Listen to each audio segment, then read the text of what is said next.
the Saints have subjectively hit on 29% of their draft picks. So they've drafted essentially 10 good players out of 34 total players drafted since 2017. Ryan and I feel like this is such a huge upcoming draft for Mickey Loomis, for the Saints.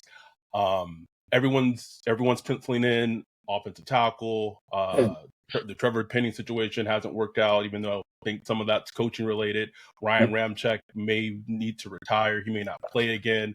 Everyone's penciling in offensive tackle for the Saints at 14. It makes a lot of sense. We, on this podcast, just feel like that would essentially be getting a sweater at Christmas. And it's just like, oh, here's some socks that'll keep you warm. And what are you hearing? Are we expected to get either a sweater or socks for Christmas on draft night? You could get a sweater or socks. You could be surprised. I mean, to prepare for this podcast, I made some calls yesterday to get the sense of what people are hearing about the Saints, guys I know close to the organization. And they say it's going to be either an offensive lineman or a defensive lineman, one of the two right now. Now, draft meetings are going on. So, could receiver play into that? Could a guy like Brian Thomas be added into that mix? Possibly.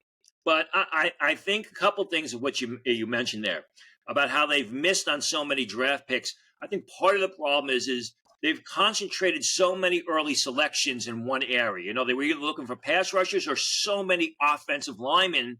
So many. And when you concentrate so many early picks, so much early draft capital in one area, and it doesn't pan out like it has with Penning, like the fact that Ramczyk may retire, you really find yourself in a deeper hole than you would have, if you had just continuously taken best player available. I mean, how many years? Come on, Tony. Come on, Tony.